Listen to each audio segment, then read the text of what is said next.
Bismillahirrahmanirrahim. Assalamualaikum warahmatullahi wabarakatuh. Perkenalkan, nama saya Adinda Carla Alvarez, Stambuk 073 2019 0001. Jurusan Ilmu Kelautan, Fakultas Perikanan Ilmu Kelautan, Universitas Muslim Indonesia, Makassar.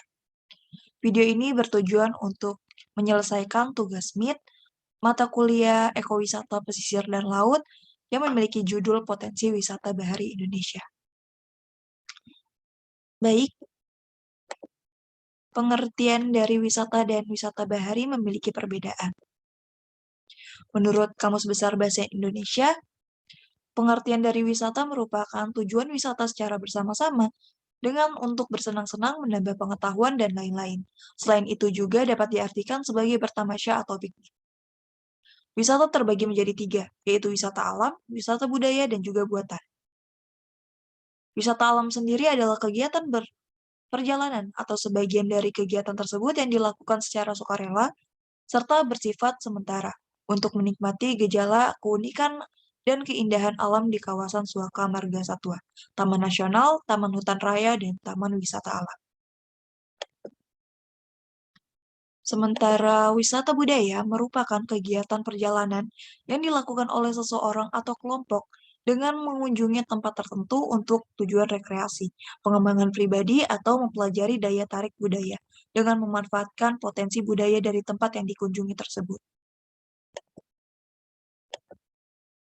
Lalu yang terakhir, wisata buatan, merupakan kegiatan rekreasi dan pariwisata yang memanfaatkan objek wisata yang sangat dipengaruhi oleh upaya dan aktivitas manusia. Dalam hal ini, wisata tersebut biasanya diciptakan oleh sekelompok manusia, contohnya seperti Dufan. Sedangkan wisata bahari sendiri memiliki artian seluruh kegiatan yang bersifat rekreasi yang aktivitasnya dilakukan pada media kelautan atau bahari dan meliputi daerah pantai, pulau-pulau sekitarnya, serta kawasan lautan dalam pengertian pada permukaan, di dalamnya ataupun pada dasarnya, termasuk di dalam taman laut. Menurut Orams, wisata bahari adalah kegiatan rekreasi yang melibatkan perjalanan jauh dari tempat seseorang tinggal dan yang memiliki tuan rumah atau fokus pada lingkungan laut, di mana lingkungan laut didefinisikan sebagai perairan yang memiliki salinitas dan terpengaruh pasang surut. Menurut Sero, wisata bahari merupakan wisata yang menggunakan atau memanfaatkan potensi lingkungan pantai dan laut.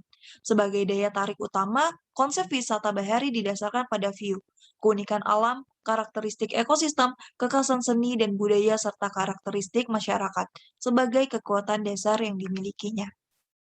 Sedangkan menurut Sarwono, wisata bahari adalah kegiatan wisata yang memanfaatkan potensi alam bahari sebagai daya tarik wisata maupun wadah kegiatan wisata baik yang dilakukan di atas permukaan di wilayah laut yang tidak dapat dipisahkan dari keberadaan ekosistemnya yang kaya akan keanekaragaman jenis biota laut. Menurut data Kementerian Kelautan dan Perikanan Indonesia, Indonesia memiliki 20,87 juta hektar kawasan konservasi perairan, memiliki garis pantai membentang mencapai 99.093 km, lalu luas laut Indonesia mencapai 3.257 km persegi. Indonesia memiliki 590 jenis karang, 2057 ikan karang, 12 jenis lamun, 34 jenis mangrove, 1512 jenis krustasea, 6 jenis penyu, 850 jenis pons, 24 jenis mamalia laut, dan 465 titik kapal tenggelam. Strategi wisata bahari. Walaupun Indonesia memiliki laut yang begitu luas, tidak semuanya memiliki potensi wisata bahari. Ombak yang kencang, air dengan visibilitas terbatas, hingga tiada terumbu karang menjadi sejumlah faktor penghalang wisata bahari. Wisata bahari itu juga bermacam-macam bentuknya. Ada snorkeling yang cukup populer, diving, hingga kegiatan water sport atau olahraga air seperti di Anyar, Bali, hingga Lombok. Keuntungan yang diperoleh dengan mengembangkan wisata bahari di Indonesia. Pertama, dapat mendatangkan wisatawan dengan jumlah besar, yang berarti mendatangkan devisa bagi negara. Lalu kedua, mempromosikan Indonesia dengan memanfaatkan potensi wisata bahari. Yang ketiga, membuka akses ke objek-objek wisata. Dan yang keempat, dapat mengembangkan potensi ekonomi pulau-pulau kecil. Terdapat aspek biologi yang akan dapat meningkatkan ekonomi lokal dan nasional. Terjadinya peningkatan kesempatan kerja mempercepat pertumbuhan kawasan di Indonesia karena memiliki potensi wisata bahari yang sangat besar. Pada umumnya tidak membutuhkan infrastruktur pendukung yang kompleks. Ada 4 masalah utama yang kurang mendukung pengembangan wisata bahari di Indonesia. Pertama, belum adanya perencanaan terpadu antar berbagai sektor. Kedua, belum tersedianya infrastruktur pelabuhan, khususnya untuk kapal pesiar. Lalu ketiga, belum adanya operator yang khusus mengenai wisata kapal pesiar. Lalu yang keempat, kurangnya promosi objek wisata bahari.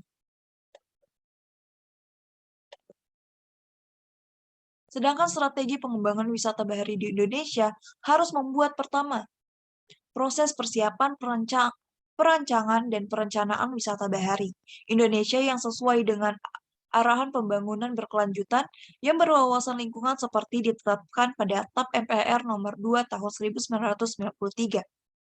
Dengan demikian, pengembangan wisata bahari Indonesia akan sudah mengantisipasi secara terpadu kemungkinan terjadinya dampak lingkungan hidup atau sumber daya alam sejak dini. Lalu kedua, harus menyiapkan studi prarencana untuk mendukung wisata bahari di Indonesia dalam PBBL atau pembangunan berkelanjutan yang berwawasan lingkungan. Sekaligus memberikan data besar dan pemasukan yang berharga atas potensi wisata bahari Indonesia itu sendiri. Lalu yang ketiga, pengembangan wisata bahari Indonesia lebih diarahkan dan dipacu guna menuju upaya pengembangan ekowisata atau wisata ramah lingkungan, yang justru berpola pada upaya pemanfaatan optimal yang sekaligus menyelamatkan lingkungan daya alam bahari.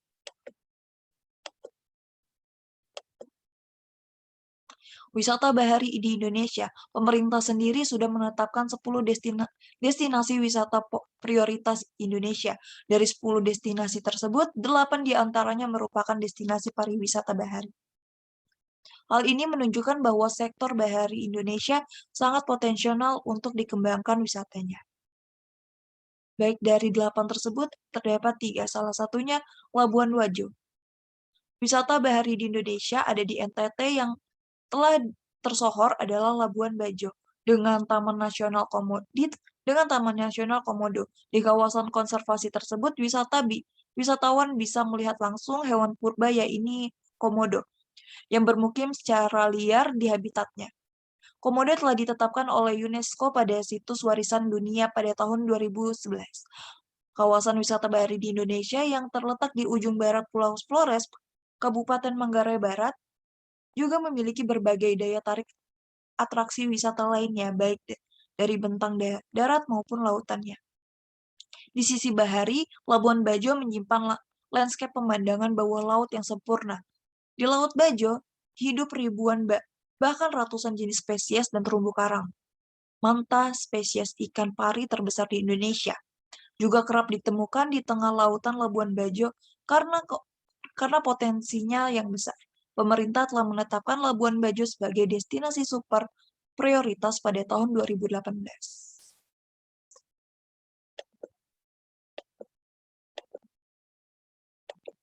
Lalu kedua ada Raja Ampat. Surga di ujung Papua merupakan istilah yang cocok untuk disematkan bagi kepulauan Raja Ampat ini. Raja Ampat bisa dikatakan sebagai salah satu surganya wisata bahari. Perairan Raja Ampat memiliki 75% spesies laut seluruh dunia, berupa 540 jenis karang, 1.511 spesies ikan, dan ribuan biota laut lainnya. Hal inilah yang membuat Raja Ampat menjadi tujuan wisata bahari bagi wisatawan di seluruh dunia. Raja Ampat merupakan sebuah kabupaten bagian dari Papua Barat. Untuk menuju ke tempatnya kita bisa menggunakan kapal dari kota Sorong, Papua.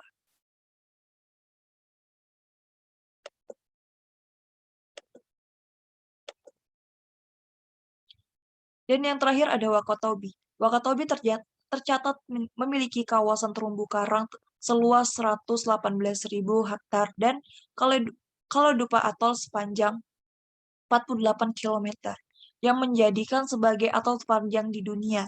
Itu membuat Wakatobi dikenal sebagai tempat wisata bahari di Indonesia yang punya spesies ikan dan terumbu karang terbanyak di dunia dibanding pusat-pusat selam dunia lainnya, seperti Pulau Karibia dan Laut Merah. Berbaring di wilayah seluas 1,30 juta hektar, Taman Nasional Wakatobi telah ditetapkan UNESCO sebagai salah satu kawasan cagar biosfer dunia di Indonesia. Penetapannya disepakati dengan Pertemuan Penasihat Internasional Komite untuk Biosphere Reserve Program MAB UNESCO ke-18 di Paris pada tahun 2012 lalu. Terdapat setidaknya 750 total, 850 spesies koral dunia memadati bawah laut kawasan ini.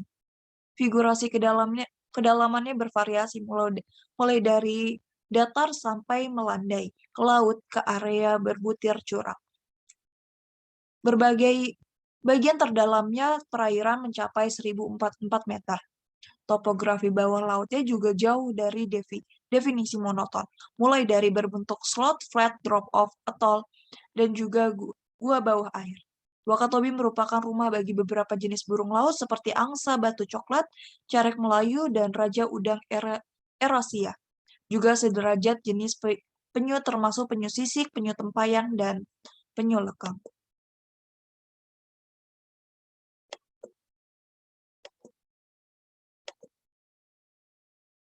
Baik, sekian presentasi dari saya. Kurang lebihnya mohon maaf. Mohon dimaafkan. Wabillahi taufiq walhidayah. Wassalamualaikum warahmatullahi wabarakatuh.